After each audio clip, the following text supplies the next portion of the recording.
Assalamualaikum warahmatullahi wabarakatuh.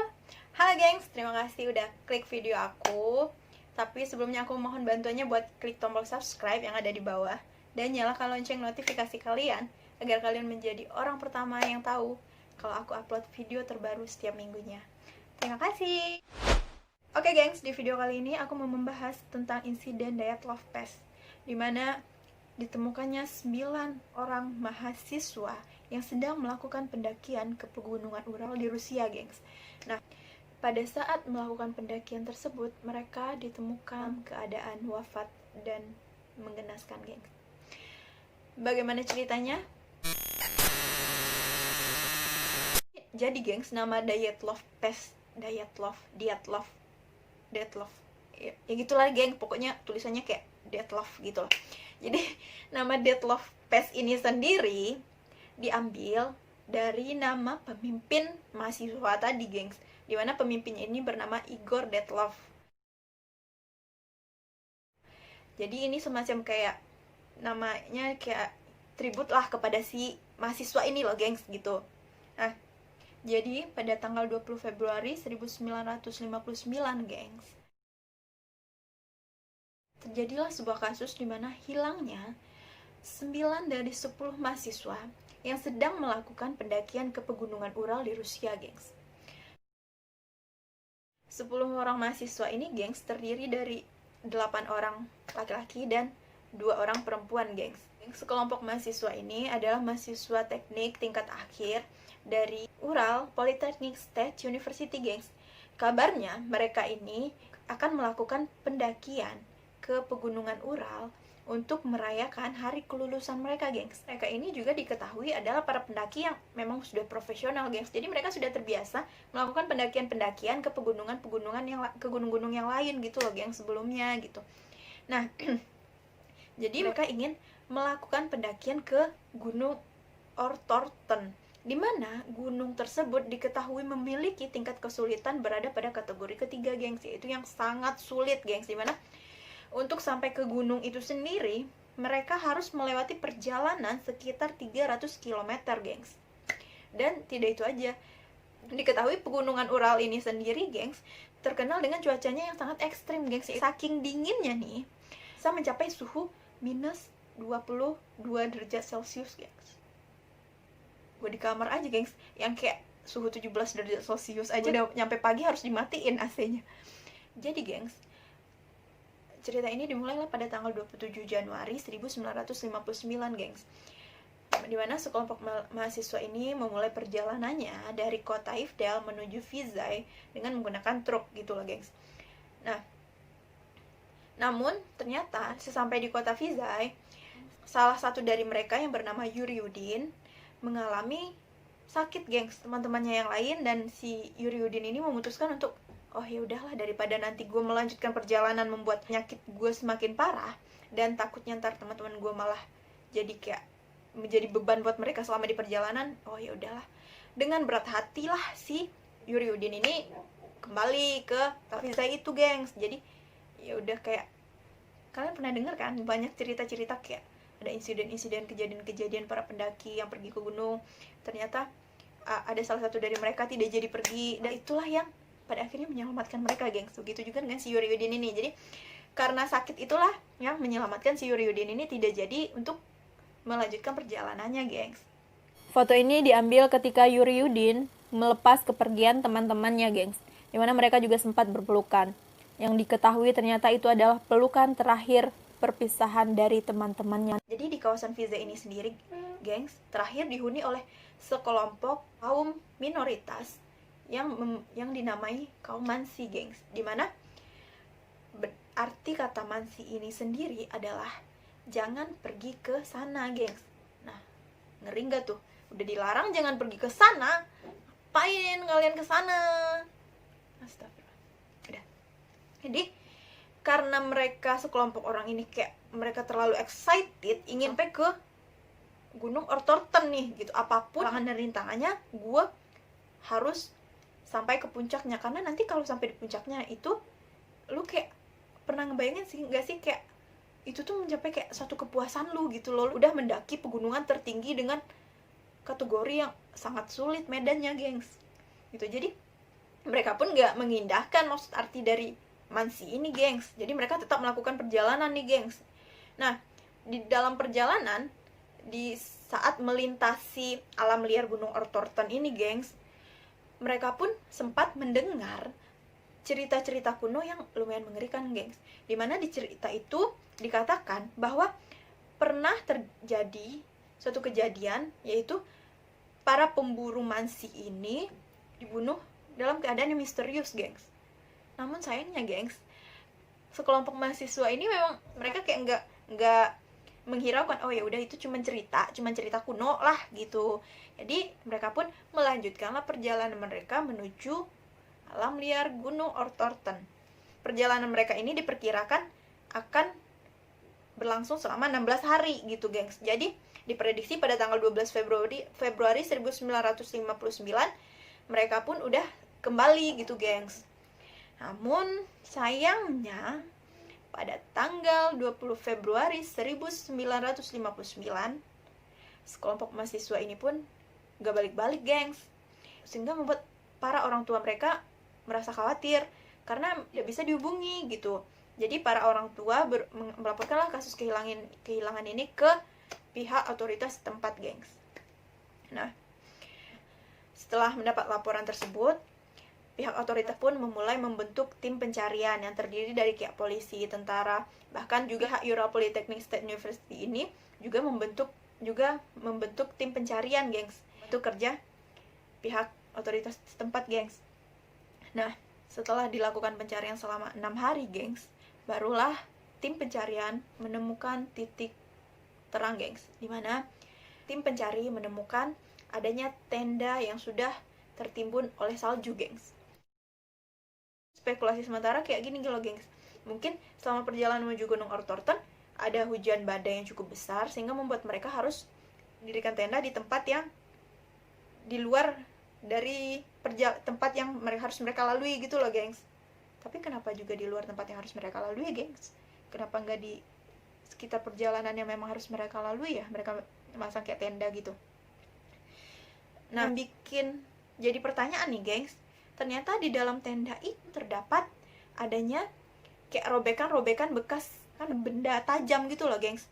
Nah, yang jadi pertanyaan lagi, robekan itu berasal dari dalam tenda, gengs, bukan dari luar. Jadi kayak mereka di dalam tenda berusaha merobek-robek tenda mereka agar mereka bisa keluar dari tenda itu secepatnya, gengs, gitu.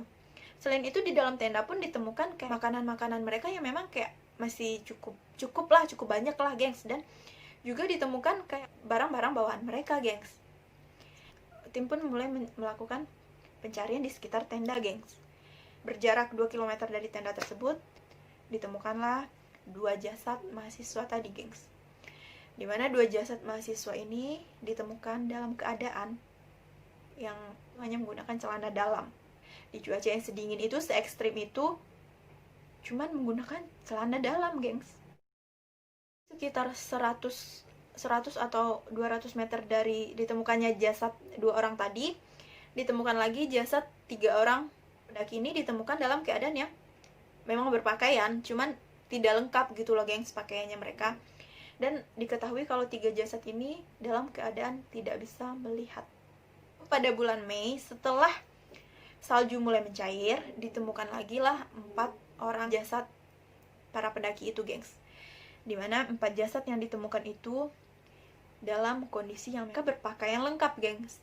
Tapi pakaian yang mereka gunakan ini ternyata bukan milik mereka sendiri, ternyata mereka menggunakan pakaian yang punya temannya gitu loh, gengs. Jadi kayak ceng gitu loh, gengs. Walaupun 4 jasad ini ditemukan dalam keadaan berpakaian lengkap, gengs, namun ternyata keadaan mereka lebih buruk dari jasad teman-teman mereka sebelumnya, gengs.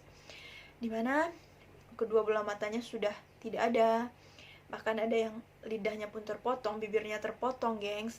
Beberapa di antara mereka juga ditemukan ada yang mengalami patah tulang, gengs, seperti kayak habis ditabrak oleh mobil dengan kecepatan yang cukup kuat, gengs. Misteri lainnya yaitu ditemukannya sebuah kamera yang terletak di leher salah satu dari mereka, gengs. Dimana setelah diselidiki ternyata kamera ini bukan merupakan barang bawaan mereka, gengs. Nah, setelah tim investigasi melakukan investigasi terhadap kamera itu, sayangnya kamera tersebut tidak dalam keadaan yang mati dan tidak bisa hidup terkena air, gengs. Nah, gengs, setelah ditemukannya jasad ke-9 para pendaki ini, mulai banyaklah spekulasi yang bermunculan mengenai kematian 9 orang pendaki ini, gengs. Salah satunya ada yang mengatakan kalau para pendaki ini tewas disebabkan karena mereka dibunuh oleh kaum Mansi, gengs. Dikarenakan sudah melewati batas tanah mereka gitu loh, gengs. Namun setelah dilakukannya investigasi lagi oleh tim, tidak ada indikasi yang mengatakan kalau hipotesa ini benar, gengs. Karena dilihat dari jejak-jejak kaki di sekitaran wilayah tempat ditemukannya jasad ini, gengs. Jadi yang ditemukan hanya jejak-jejak kaki para pendaki, gengs. Jadi spekulasi itu pun dibantah. Ada juga spekulasi yang mengatakan pendaki ini tewas disebabkan karena binatang buas, gengs. Lihat dari kondisi tenda mereka yang robekan dari dalam, gengs. Jadi para pendaki ini berusaha berlari keluar dari tenda mereka dengan cara merobek tenda mereka dari dalam gitu loh, gengs. Namun hal ini dipatahkan oleh tim investigasi, gengs, karena tidak ditemukannya luka ataupun bekas cakaran dari binatang buas. Juga mengatakan, gengs, kematian mereka ini disebabkan karena adanya kecelakaan militer, gengs, dimana diketahui pada saat itu terdapatnya catatan mengenai ranjau parasut, yaitu dimana yang pada saat sekarang dikenal dengan blockbuster bomb, yang mana diketahui pada saat para pendaki sedang melakukan pendakian itu, pihak militer Rusia sedang melakukan uji coba terhadap ranjau parasut tersebut di daerah itu, gengs. Dimana, gengs, diketahui blockbuster bom itu sendiri dapat meledak sepanjang 1-2 meter sebelum menyentuh tanah, gengs. Nah, kerusakan-kerusakan yang diakibatkan oleh blockbuster bom ini sendiri persis sama seperti kerusakan yang dialami oleh korban tersebut, gengs. Selain itu, ada juga saksi mata yang mengatakan kalau dia sempat melihat adanya bola bercahaya yang jatuh dari langit, gengs, di sekitar tempat kejadian tersebut, gengs. Hal ini diduga, gengs, akibat dari persenjataan militer kala itu, gengs. Jadi, geng, teori ini juga didukung setelah dilakukannya percobaan peledakan blockbuster bom ini kepada hewan-hewan, gengs, dimana pada saat itu hewan-hewan tersebut juga mengalami hal yang sama dengan para korban, gengs, yaitu lidah mereka yang terpotong, 2 bola mata mereka yang hilang, dan jaringan tubuh mereka yang hilang. Teori ini, gengs, juga didukung dari hilangnya beberapa file mengenai insiden Dyatlov Pass ini, gengs. Hal ini diduga karena ada tekanan dari pemerintah Rusia kala itu, gengs. Dan akhirnya pada tahun 1990-an, file-file tersebut pun diperlihatkan kepada publik, gengs. Walaupun dalam bentuk tidak lengkap, gengs. Dalam file tersebut, paling tidak ada sekitar 75 teori yang menyebabkan kematian mahasiswa tersebut, gengs. Salah satunya, bahkan ada yang mengatakan kematian mereka disebabkan karena makhluk alien atau makhluk luar angkasa. Hal ini dikatakan kalau ada saksi mata yang melihat adanya bola bercahaya yang jatuh dari langit, gengs. Jadi beberapa dari mereka berpendapat kalau bola yang jatuh dari langit itu adalah UFO, gengs, dan menyebabkan makhluk luar angkasa seperti alien berada di sekitar tempat tersebut, gengs. Namun ternyata publik meragukan teori-teori yang disampaikan, gengs. Nah, investigasi terakhir pada tahun 2019 kemarin, yaitu pada bulan Februari, menyimpulkan bahwa kematian ini disebabkan karena adanya longsoran yang sekitar tenda milik pendaki ini, gengs. Sehingga menyebabkan pendaki ini harus buru-buru keluar dari tenda mereka dengan cara merobek tenda mereka dengan menggunakan benda tajam tadi, gengs. Nah, diduga saat menyelamatkan diri inilah para pendaki tersebut mengalami kehilangan arah, gengs, kemana mereka untuk menyelamatkan diri mereka, sehingga membuat mereka mengalami hipotermia karena suhu yang cukup ekstrim pada saat itu, gengs. Tapi, gengs, ternyata sampai saat sekarang ini kesimpulan tersebut masih belum dipercayai sepenuhnya oleh publik, gengs. Masih banyak publik yang berspekulasi tentang penyebab dari kematian para pendaki ini, gengs. Nah, bagaimana menurut kalian, gengs? Apakah kalian juga menyetujui kalau para pendaki ini meninggal diakibatkan karena kondisi alam semata, gengs, yaitu suhu yang cukup ekstrim sehingga menyebabkan para pendaki ini mengalami hipotermia, gengs? Atau ada gengs-gengs aku yang berpendapat lain, atau bahkan ada gengs aku yang memang sudah mengetahui cerita ini lebih detail? Silahkan tulis pendapat kalian di kolom komentar yang ada di bawah ya, gengs. Oke, gengs, sekian dulu video dari aku. Jika menurut kalian video yang aku berikan ini cukup menarik dan ada manfaatnya, gengs, silahkan share video aku ke teman-teman kalian, saudara kalian, atau orang-orang terdekat kalian. Oke, gengs, terima kasih sudah nonton video ini. Bye-bye. Assalamualaikum warahmatullahi wabarakatuh.